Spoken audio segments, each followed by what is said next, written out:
All right, so today we're going to go over forcible entry for residential inward swinging doors. Before we do that though, we're going to go over the tools that we're going to be using. So we have our irons here. Starts off with our lock slot 8 flathead axe. And it comes with our 30-inch pro bar as well. So for the pro bar, we have our adze, our pick, and our forks. 30 inches overall. The adze is 2 inches wide, which when we talk about mechanical advantage will give us a 15-to-1 mechanical advantage. 2 inches wide, 30-inch bar. It's 6 inches long, so that'll give us a 5-to-1 mechanical advantage. When we get down to the forks here, from the tip of the forks to the crotch, it's going to be 5 inches. So for that, that's going to give us a mechanical advantage of 6-to-1. It's not going to give us a whole lot of spread.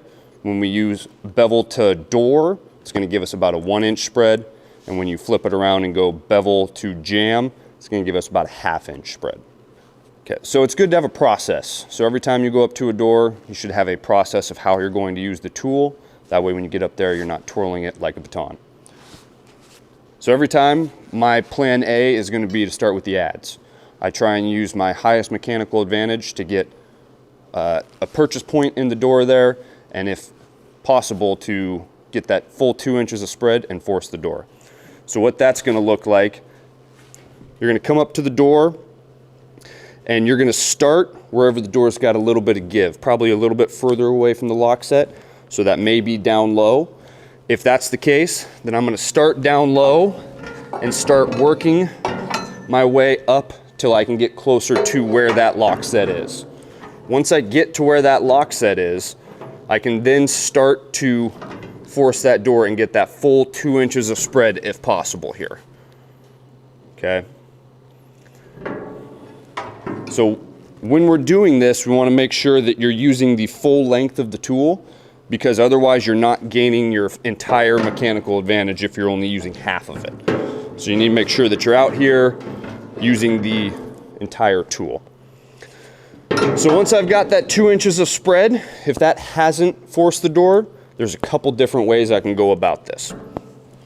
I can start by capturing my progress, and I can either do that with this flathead axe here, or if I have a wedge, I can stick a wedge in there and capture it that way.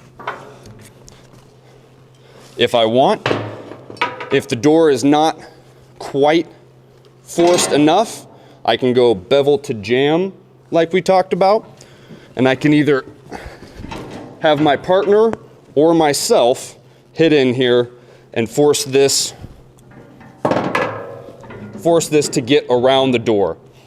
Okay, once we do this, we get it all the way to the crotch, go forward. At this point, you're going to want to capture your progress because you're going to have to take this out. You can turn around and go bevel to door. If that still isn't enough, then we can go for the most spread, which is going to be with the adze. Get that behind the jamb and force it all the way open there.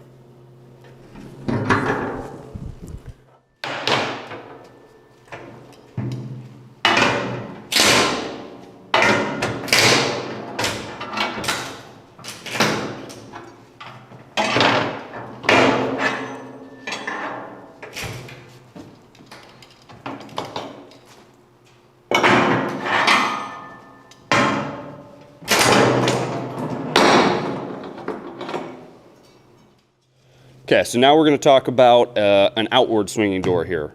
This is going to be a metal outward swinging door, so a lot of times you're going to find them on commercial businesses.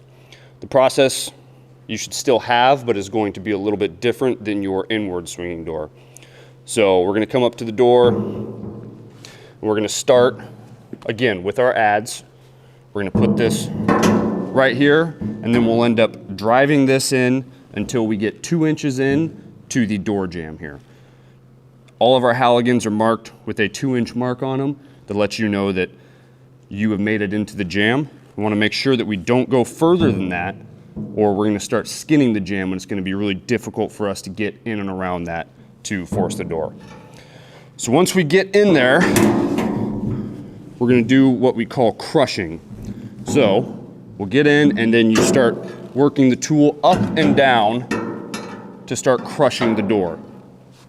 This is gonna give us a little bit of daylight in here so that we can see and some space for us to work our tool in and around the door to force it. So once we've crushed it and we've got that, there's one of two options here. You can either continue to use the adze and try and get that in behind the door, or you can switch to the forks here and go bevel to the jamb, get that behind the door, and force it open.